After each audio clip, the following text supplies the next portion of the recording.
Hindi bababa sa 6 na putok ng baril ang umalingaw-ngaw sa kalsadang ito sa Cotabato City. Pinaulanan na pala ng bala ng riding in tandem ang isang kotse. Hindi nahagip ng CCTV ang mga di patukoy na suspect. Sugatan ng 2 sakay ng kotse kabilang ang isang kawani ng city government. Isinugod sila sa ospital. Inalam pa ang motibo sa krimen. Bugbog sarado ang isang babaeng estudyante na baguhan sa taekwondo matapos ipaspar ng kanyang coach sa lalaking black belter. Hinala ng pamilya ng biktima, sinadya ito ng coach dahil sa selos. May report si Oscar Oida. Grabe po yung epekto na ginawa nila sa akin. Grabe po yung pagbugbog po sa amin. Puno ng pasa sa mukha at may gasa pa sa ilong ang 17 anyos na dalagang yan habang kinikwento ang sinapit sa training ng kanilang taekwondo team sa Jesus Lord Colleges Foundation Incorporated sa Bukawi, Bulacan. Ayon sa biktima, ipinasparing siya ng kanyang coach sa isang lalaking black belter. Yellow belter pa lang siya. Ilang araw siyang na ospital sa tindi ng kanyang inabot. Sa video ng sparring, makikitang ilang beses siyang bumagsak sa mga sipa ng kanyang kalaban.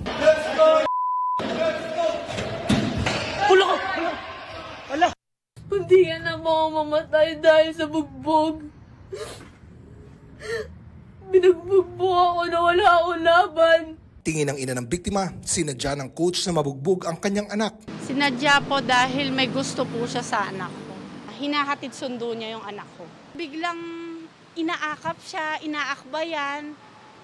Tapos inaaya siyang kumain sa labas, magkape silang dalawa lang. Inaaya din daw siyang magsimba.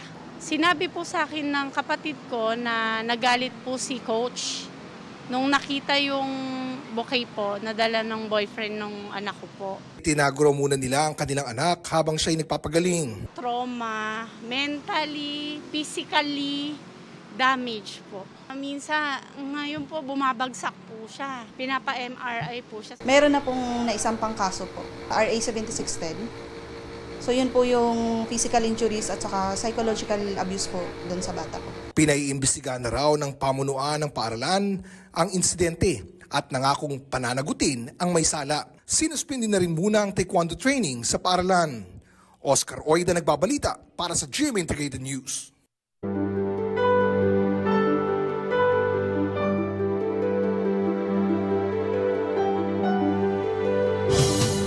Para hindi maipit sa traffic, ilang biyahero ang pinili ng magpalipas ng gabi sa NAIA Terminal 3. May live report si Katrina Son. Katrina? Maki, dumarami na nga ang mga pasahero rito sa NAIA Terminal 3. Bukas pa ng alas 8 ng umaga ang biyahe ni Helen Sayon pauwi ng Bacolod.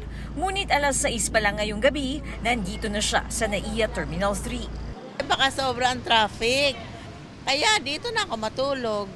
Ang OFW na si Jovita Alpopera, dito na rin mag-overnight. Inano po namin na mas maaga, just in case na ma-traffic or nandito na kami. Ngayon pa lang, ilan sa mga kababayan natin na patungo sa NAIA Terminal 3 ang naipit na sa trapiko, lalo na yung mga hindi dumaan sa Skyway. Nag-adjust na po kami ng oras kasi ine-expect na po talaga namin na siguro maraming mga pasaherong aalis. Sa taya ng Manila International Airport Authority o MIAA, nasa 1 milyong pasahero ang daraan sa NAIA hanggang sa linggo ng pagkabuhay. Sa ngayon, wala naman daw choke point sa loob ng paliparan. Nakipag-coordinate na raw ang MIAA sa Skyway at Pasay LGU para maibsan ang traffic doon. Maayos naman ang operasyon ng 4 na terminal ng NAIA ngayong Martes Santo. Pero sa NAIA Centennial Terminal 2, nakaramdam daw ng paghina ng aircon sa ilang bahagi ng departure area. Meron tayong isang area sa Terminal 2 na napansin natin medyo tumaas yung temperature. So we called the attention of engineering already. I think ina-address na nila yung linis dun sa part lang na yun ng aircon. Baka may konting bara lang. Maki, paalala naman ang pamunuan ng NAIA para sa mga magpupunta rito sa airport, mas makakabuti raw kung masaagahan para makasiguro na hindi kayo mahuhuli sa inyong mga flight. Maki? Maraming salamat, Katrina Son. Kasabay ng agresibong pangwa-water cannon ng China Coast Guard sa resupply ship ng Pilipinas sa Ayungin Shoal nitong Sabado, pinalipad ng sobrang baba ng Chinese Navy ang kanilang helicopter sa Sandy Cay 3. Sugatan ng ilang crew ng BIFAR at marine scientist na nagsasagawa ng assessment doon. May report si JP Soriano. Nasa kalagitnaan ng Maritime Resource Assessment sa Sandy Cay 3 ang mga taga-BIFAR at mga marine scientists ng UP Diliman Institute of Biology. Nang lapitan at pangibabawan sila ng helicopter ng China. Halos 50 feet lang ang layo ng helicopter ng Chinese Navy mula sa mga Pilipino. Sa baba ng lipad, napaupo ang isang tauhan ng BIFAR at nagtakip ng mukha para sa lagi ang malakas na hangin. Nagtalsikan din ang mga durog na coral na ikinasugat ng ilang Pilipino. Tumagal ang insidente ng 10 minuto. Let's go, let's go, let's go! Dahil delikado, umatras ang BIFAR at bumiyahe patungong Pag-asa Island Shelter Port kung saan binigyan ng mga first aid ang mga nasugatan. Nauna nang sinuri ng mga scientists at ng BIFAR ang Sandy Cay 1 at 2 noong Huwebes. Sa inisyal nilang obserbasyon, galing sa ibang lugar ang mga patay na koral na maaaring itinambak sa mga cay o sandbar para sa expansion.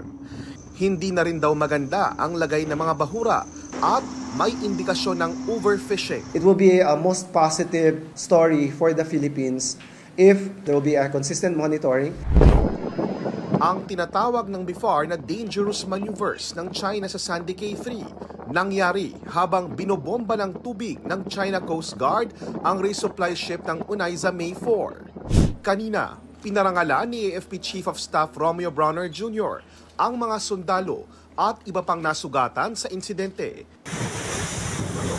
Pero ang pag-water cannon ng China sa resupply vessel ng Pilipinas hindi raw pwedeng gamiting basihan ng isang bagong arbitration case laban sa China. Ang sabi ng tribunal, this is a military activity outside the jurisdiction of the tribunal. Ang gagawin dapat natin ngayon, convert our presence there into a civilian presence.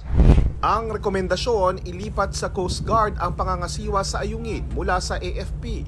At kapag hinarang pa rin ng China ang PCG, pwede nang magsampa ng bagong kaso sa UNCLOS at humingi ng danyos ang Pilipinas sa China. If we are awarded, how do we collect it? Then we just offset it against our loans to China. That is allowed.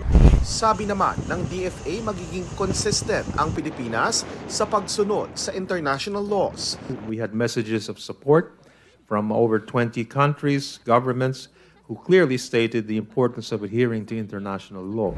Ayaw munang magkomento ng Chinese Embassy sa posibleng paghahain ng kaso sa UNCLOS. JP Soriano, nagbabalita para sa GMA Integrated News. Isang senior citizen ang nasawi sa pambubugbog umano ng sariling apo. May report si June Veneracion. Sa ospital, binawian ng buhay ang 81 taong gulang na si Jesus Rivera Sr. Nagtamo siya ng mga sugat sa ulo at muka matapos umanong paulit-ulit na sakta ng apong si Raymark Tanghal sa Santa Ana, Maynila. Lumabas itong lolo at nagwawala sa labas ng bahay. Nagsasalita ng mga, sabi nga natin, nagmumura doon, nagsasalita ng maganda. Lumabas itong apo niya at sunod-sunod na pinagsusuntok itong lolo, bumagsak ito. Nung bumagsak, pagtayo, tinulak na rin, tumama yung head sa matigas na bagay.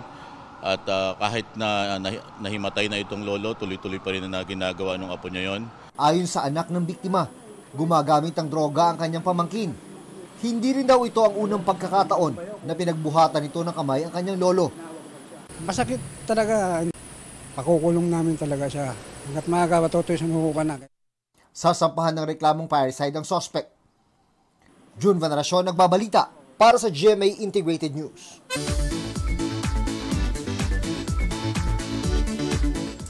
Relaxing country life ang naghihintay sa mga papasyal sa isang bayan sa Bukidnon na hitik sa luntiang bulubundukin. Tara sa home of the country's finest cowboys. May report si Ian Cruz. Dito sa home of the country's finest cowboys, na Bukidnon, tiyak ang magulong isip ay hihinahon. Sa payapang paligid, masusulit ang picnic kasama ang pamilya at kaibigan. Siyempre, pinagmamalaki nila magliwaliw sakay ng kabayo.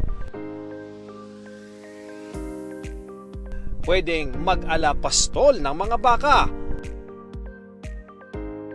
O kung intimate date naman, pwede na ang lambingan sa dagat-dagatan.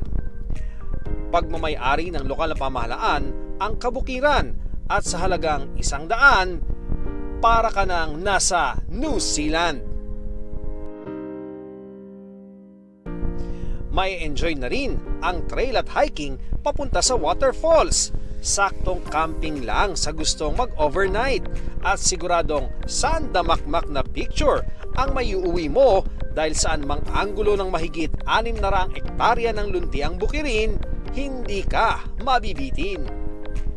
Ian Cruz nagbabalita para sa GMA Integrated News.